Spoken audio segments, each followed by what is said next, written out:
Tout au fond de l'océan, là où la lumière n'osait pas aller, un ancien royaume brillait d'une lueur bleue étrange. Ses murs étaient faits de corail et d'os, ses piliers sculptés dans les restes de navires coulés. La mer grondait doucement dehors, mais à l'intérieur du royaume, le silence régnait. Sur le trône était assise la reine-mère, moitié femme, moitié serpent. Ses yeux dorés brûlaient comme du feu sous les vagues. Ses longs cheveux flottaient autour d'elle comme des fils d'ombre. D'un mouvement de sa main ornée de bijoux, les eaux tremblèrent. « Venez à moi, mes filles », ordonna-t-elle. Sa voix résonna comme le tonnerre dans les profondeurs. Une par une, les sirènes sortirent de l'ombre. Chacune d'elles était d'une beauté incroyable du haut du corps, mais avec de longues queues écailleuses qui brillaient comme du feu vert. Elles se mirent en ligne devant elle, la tête baissée. Même le courant s'inclina avec respect. La reine sourit lentement. « Le moment est venu, dit-elle. Le monde des hommes a oublié qui règne sur les eaux. Allez dans leur monde, entrez dans les villes, entrez dans les maisons, dans les églises. Charmez les hommes, tentez-les, brisez-les, et ramenez-moi leurs âmes. » « Oui, reine-mère, » répondirent les sirènes d'une seule voix, douce et troublante. La reine leva haut sa queue de serpent et frappa le fond de l'océan. À cet instant, une vague puissante jaillit, sombre, tourbillonnante, vivante de pouvoir. Elle enveloppa les sirènes et les souleva à travers les profondeurs jusqu'à ce qu'elles percent la surface de la mer dans un sifflement. Quand elles atteignirent le rivage, leurs queues se séparèrent et se transformèrent en jambes humaines parfaites. Au moment où la lumière de la lune les toucha, elles se tenaient debout, comme de belles femmes, parfaites, envoûtantes et dangereuses. Et pendant que la brise de nuit balayait la côte, leurs rires doux se répandirent dans le monde des hommes, doux, dangereux et pleins de promesses. La chasse aux âmes venait de commencer. Le tonnerre grondait dans le ciel de Paris comme des tambours en colère. La pluie tombait fort et vite, frappant les toits, trempant les rues et noyant tous les autres bruits. À l'intérieur d'une grande maison blanche, au bout de la rue Rose, dans la cité belle, des voix s'élevaient au-dessus de la tempête. « Ça suffit !» cria le pasteur Marc, en marchant de long en long dans le salon. Ses yeux étaient rouges de frustration. « Combien de temps vas-tu continuer à parler comme ça ? Est-ce que je n'ai pas pleuré ? Est-ce que je n'ai pas prié ?» Nina se tenait près de la table à manger, les mains sur les hanches, sa voix tranchante. 5 ans d'attente, Marc, 5 ans de prière, de jeûne et un ventre vide. Mais quel genre de Dieu sers-tu exactement ? Attention à ce que tu dis, femme, répliqua Marc en frappant sa paume contre le mur. Ne te moque pas du Seigneur dans cette maison. Oh, pasteur, prêche à ton église, pas à moi. Dehors, tu joues les saints, mais ici, tu n'es qu'un homme qui ne peut pas réparer sa propre maison. Les mots frappèrent comme la foudre. Pour un instant, Marc sentit leur poids percer sa poitrine. Qu'est-ce que je leur dirais si je la chasse ? Que le pasteur Marc de l'église de la paix ne peut pas gérer sa propre femme ? Il avala la colère qui brûlait dans sa gorge. Il a mormonné. « Je ne vais pas pécher à cause de toi. » Il sortit en claquant la porte. L'écho résonna à travers le tonnerre. La pluie trempait en quelques secondes alors qu'il courait vers sa voiture. Mais il s'en fichait. Il monta et roula sans but dans l'obscurité. La pluie tombait lourdement, frappant le pare-brise comme des 1000 petits tambours. Le pasteur Marc serrait le volant, la mâchoire serrée. Sa dispute avec Nina résonnait encore dans sa tête comme une malédiction alors qu'il roulait dans les rues désertes. Puis, sortant du brouillard et de la pluie battante, il l'a vue. Une jeune femme debout au bord de la route. Ses cheveux collaient à son visage, sa robe était trempée et moulait son corps. Marc ralentit. Sa conscience lui murmura « N'arrête pas !» Mais la curiosité fut plus forte. Il baissa sa vitre. « Où allez-vous » La femme frissonna, sa voix tremblante. « Neuilly, j'attends un taxi depuis presque 1 heure. » Marc regarda autour de lui. Rue vide, pas de taxi, seulement la pluie et le son lointain du tonnerre. Il soupira. « Montez, je vais vous déposer. » Sans hésiter, elle ouvrit la porte et monta. Ses vêtements étaient trempés, son parfum léger mais doux. « Merci, monsieur, » dit-elle doucement. « Je m'appelle Lisa. »« Marc, » répondit-il en démarrant la voiture. « Où exactement, à Neuilly ?» Elle lui donna l'adresse et ils partirent sous la pluie. Pendant un moment, le silence remplit la voiture, seulement le bruit de la tempête et le doux ronronnement du moteur. Lisa se tourna légèrement, l'observant. Il avait l'air troublé, comme quelqu'un portant le poids du monde. « Vous semblez fatigué, monsieur Marc ?» dit-elle doucement. Marc sourit faiblement. « J'ai eu une longue soirée. » Ils roulèrent jusqu'à ce que la pluie se calme en bruine. Quand ils arrivèrent devant son portail, elle sourit chaleureusement. « Merci beaucoup, monsieur, j'apprécie vraiment. »« De rien, » dit-il, prêt à faire marche arrière. Mais Lisa hésita, le regardant. « Entrez prendre un thé, vous êtes trempé et je vous dois bien ça. » Marc cligna des yeux. « Non, ça va, je devrais y aller. »« S'il vous plaît, » insista-t-elle. Sa voix était douce mais ferme. « Juste un thé, vous ne pouvez pas reprendre la route comme ça. En plus, la pluie a recommencé. » Le pasteur Marc hésita. Il pensa à Nina, qui l'attendait à la maison. Sa langue acérée, ses plaintes sans fin, son cœur se serra. Rentrer chez lui maintenant ne ferait que déclencher une autre guerre. « D'accord, » dit-il doucement. « Juste un thé. » Il la suivit à l'intérieur. Son salon était chaleureux et bien éclairé. L'air sentait légèrement la vanille. Marc regarda autour de lui et pouvait voir qu'elle vivait confortablement. Elle s'excusa un moment et revint en vêtements secs, ajustés, simples, mais élégants. Sa beauté semblait briller sous la lumière vive. « Asseyez-vous, s'il vous plaît, » dit-elle en souriant. « Je vais apporter le thé. » Marc s'assit, essayant de ne pas regarder, mais chaque fois qu'elle bougeait, quelque chose en lui observait, quelque chose qu'il avait enterré sous des années de discipline. Elle revint avec 2 tasses de thé et s'assit près de lui. « Je n'invite pas souvent des inconnus chez moi, » dit Pell doucement. « Mais vous aviez l'air d'avoir besoin de paix, plus que moi de sécurité. » Si c'est ta première fois de tomber sur mes histoires, enregistre bien cette vidéo et abonne-toi sur ma chaîne YouTube pour recevoir en premier mes nouvelles vidéos et en intégralité. Le lien est dans ma bio. J'ai caché un symbole dans cette vidéo. Si tu la trouves, mets la minute exacte en commentaire pour gagner une dédicace dans la prochaine vidéo. Ces mots touchèrent profond. Il eut un petit rire. « Vous observez bien ? On peut le voir, » murmura-t-elle, ses yeux se verrouillant aux siens. Puis l'air changea, lourd, lent, chargé. Marc sentit son pouce accélérer. Il se dit de partir, mais ses sens le trahirent. Elle tendit la main et essuya une goutte de pluie sur sa joue. « Vous êtes encore mouillée ?» dit-elle.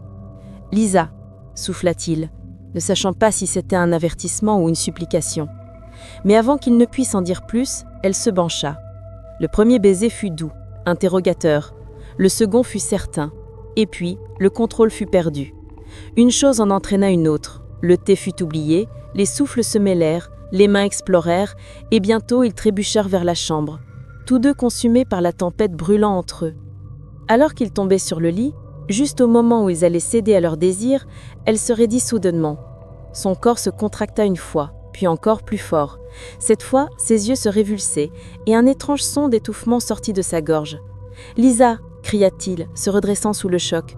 Il attrapa ses épaules, la secouant doucement. « Lisa, qu'est-ce qui se passe ? Parle-moi !»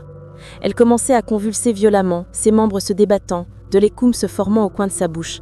La panique rampa dans ses bras aussi il essayait de la maintenir. « Jésus, qu'est-ce que c'est ? Qu'est-ce qui ne va pas ?» cria-t-il.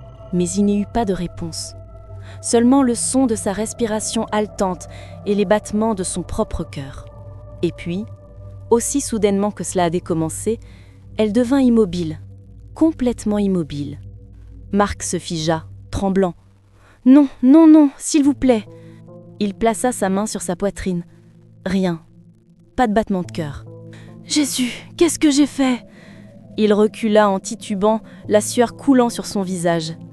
La pièce tournait autour de lui, son esprit hurlait « Appel à l'aide !» Mais la peur le paralysa. Que dirait-il à la police ? Que dirait l'Église si cela se savait ? La pluie recommença, forte et violente. L'horloge au mur tic-taquait régulièrement, se moquant de lui. Les pensées s'entrechoquaient, fuir et disparaître, appeler à l'aide, se rendre. Mais, et si les tests et les questions menaient directement à lui ? Dans une fraction de seconde, il prit une décision, née de la peur plutôt que de la foi. Il se précipita dans le salon, attrapa les tasses de thé et les lava rapidement. Puis, il enveloppa de corps sans vie dans les draps du lit. La pluie était revenue plus forte maintenant, tambourinant sur le toit comme si le monde lui-même l'avertissait. Marc ouvrit légèrement la porte, scruta le jardin, puis porta le corps dehors vers sa voiture et le hissa dans le coffre. Ses mains tremblaient alors qu'il démarrait le moteur et sortit de l'enceinte vers les abords de la ville où les lumières s'amenuisaient et les routes devenaient étroites. Quand il arriva au milieu de la brousse, il sauta dehors. sortit le corps du coffre et trébucha plus profondément dans les buissons. Ce n'est qu'une fois sur place, respirant fort et sale de pluie, qu'il ne remarqua qu'il n'y avait pas de pelle, pas de moyen d'enterrer ce qu'il avait fait. Pendant une longue seconde, il resta simplement là, impuissant et paniqué, la nuit se refermant sur lui. Sans réfléchir davantage, il abandonna le corps là, appuyé maladroitement parmi les buissons, et courut vers sa voiture, espérant contre tout espoir que personne ne trouverait ce qu'il avait laissé derrière lui. Le pasteur Marc rentra chez lui sous la pluie battante, son cœur battant comme un tambour. Quand il arriva chez lui, il était passé minuit. La foudre déchira le ciel et le tonnerre rugit comme la voix de jugement. Il entra discrètement, ses vêtements trempés et son visage décomposé. Nina était assise sur le canapé, les bras croisés. « D'où reviens-tu à cette heure ?» exigea-t-elle. « Où étais-tu » Marc ne répondit pas. Il passa à côté d'elle, se dirigeant directement vers la salle de bain. Quelques minutes plus tard, il sortit en pyjama. Sans un mot, il se glissa sous la couette, faisant semblant de dormir. Nina le regarda avec des yeux plissés, marmonna quelque chose en sa barbe, éteindit la lumière, et la maison devint silencieuse. Dehors, la pluie se calma en une fine bruine. Puis, lentement, des buissons derrière la maison, quelque chose bougea. Un grand serpent, épais, sombre et luisant, sortit de l'herbe mouillée. Sa langue s'agitait dedans et dehors, goûtant l'air. Il glissa à travers le jardin, sur la véranda et vers la fenêtre de la chambre. Ses écailles brillaient au clair de lune. En intérieur, Marc ronflait légèrement, perdu dans un sommeil agité. La fenêtre grinça et s'ouvrit, le serpent se glissa à l'intérieur. Son corps glissa sur le sol froid, monta sur le côté du lit et sous la couette. Il rampa lentement vers lui. Puis, juste au moment où il levait sa tête pour frapper, Marc se réveilla brusquement avec un grand cri. « Jésus !» Il se redressa, trempé de sueur, haletant. Ses yeux firent le tour de la pièce. Pas de serpent, juste l'obscurité et le son de son cœur qui battait la chamade. C'était un rêve. Nina se tourna brusquement, le fusillant du regard. « Qu'est-ce qu'il y a encore ?» criait aux petites heures comme un fou. Marc ne put parler. Il s'essuya le visage avec des mains tremblantes, murmura une prière rapide et regarda sa femme sortir de la pièce en furie. Il resta immobile un moment, fixant les ombres. Son cœur refusait de se calmer. Pourquoi un serpent ? Quel genre de rêve était-ce ? À l'aube, Marc se traîna hors du lit. Il se dirigea directement vers la machine à laver. Il pria silencieusement pour que l'épreuve de la nuit dernière, les vêtements, l'odeur, la peur, aient disparu d'une manière ou d'une autre. Mais quand il ouvrit le couvercle, ils étaient là. Ses vêtements de la nuit dernière, trempés, mais non lavés. Sa poitrine se serra. Il s'habilla rapidement pour le service. Nina le rejoignit dans la voiture, son silence lourd et tranchant. Alors qu'il roulait vers l'église, Marc serrait fort le volant. Le rêve rejouait dans son esprit. Était-ce un avertissement, un message de Dieu ? Ou bien l'esprit le hantait-il déjà ? Cette pensée lui retourna l'estomac. À côté de lui, Nina soupira et marmonna. « Tu ferais mieux de bien prêcher aujourd'hui, pasteur. » L'église était remplie à craquer lorsque le pasteur Marc monta en chair. Sa voix sonnait ferme, mais son âme tremblait. « Frères et sœurs, commença-t-il, forçant un sourire, dans chaque situation, peu importe à quel point c'est difficile ou douloureux, apprenez à chercher la face de Dieu. » Ces mots résonnèrent dans le microphone, mais pour lui, ils semblaient lourds et vides. Chaque phrase perçait son cœur comme un reproche. Avait-il cherché la face de Dieu la nuit dernière ? Il serra le bord de la chair, avala difficilement. Avant d'agir, avant de parler, avant de tomber dans la tentation, cherchez Dieu d'abord, continua-t-il, sa voix se brisant légèrement. La congrégation cria « Amen ». La sueur coula sur son front. Pendant un bref instant, il vit le visage de Lisa apparaître devant ses yeux. Il cligna des yeux pour le chasser, prit une grande respiration et poursuivit son message. Quand le service se termina, il était épuisé. Le pasteur Marc se glissa discrètement dans son bureau, ferma la porte derrière lui et s'effondra dans le fauteuil. Pour la première fois depuis cette nuit terrible, le poids de ses actions s'abattit sur lui. Il se massa les tempes, trop honteux pour prier. Le souvenir de la nuit précédente planait sur lui comme une ombre qui refusait de s'effacer. Il resta là immobile, ses pensées se noyant dans le regret. Mais, loin sous la terre, dans un monde invisible aux yeux des mortels, tout au fond de l'océan où la lumière ne pouvait plus atteindre, se dressait un immense royaume sous-marin, fait de coquillages brillants et de pierres sombres. L'eau luisait faiblement, tourbillonnant autour du trône de la reine-mère du royaume marin, moitié homme, moitié serpent. Le haut de son corps était celui d'une belle femme à la peau parfaite qui brillait comme des perles. Mais de sa taille descendait le long corps écaillé d'un puissant serpent. Ses yeux dorés brillaient comme du feu mondu alors qu'elle se penchait en avant sur son trône de corail.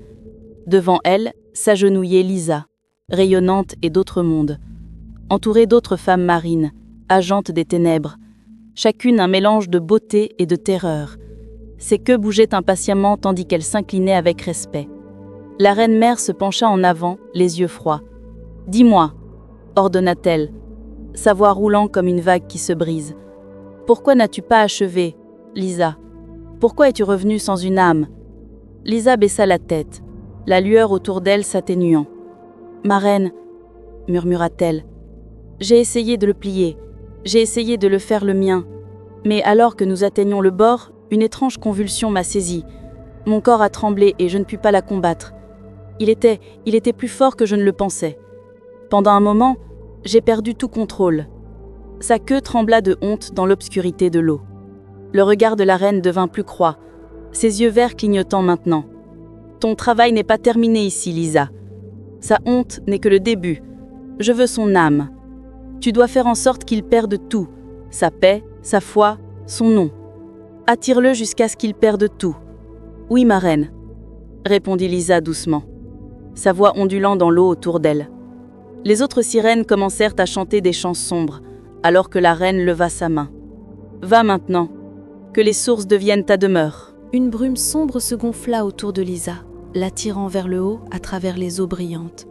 Et alors que le rire de la reine-mère roulait comme le tonnerre sous la mer, les vagues se brisaient violemment à la surface au-dessus, portant son ordre directement vers la terre.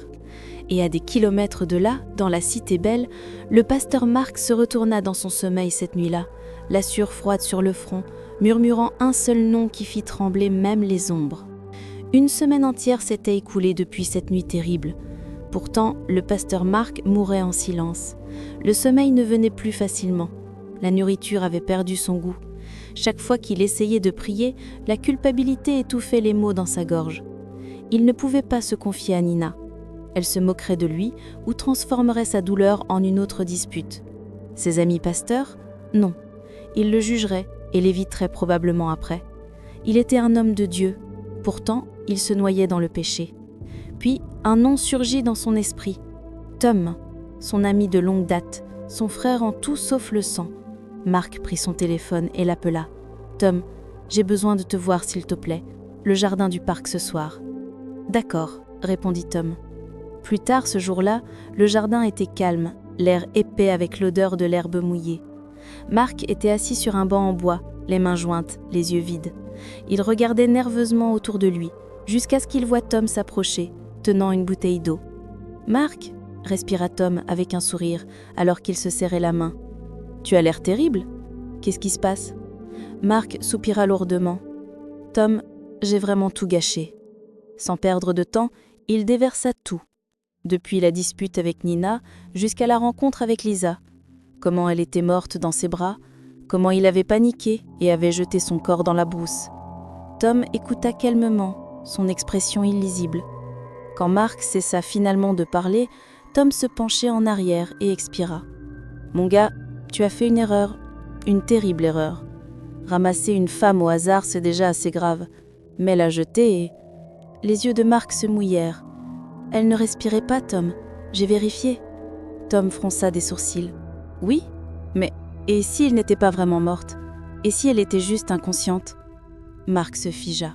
Son estomac se tendit. « Non, elle ne pouvait pas l'être. Elle était froide, immobile. »« Écoute, » dit Tom, calmement, son ton prudent. « Tu ne peux pas en être si sûr. Nous devons retourner dans cette brousse ce soir. Si elle est toujours là, alors nous saurons quoi faire. » Marc avala difficilement, un frisson remontant le long de sa colonne vertébrale. « Si elle est partie, » continua Tom, les yeux se pliant, « tu as un problème plus gros que tu ne le penses.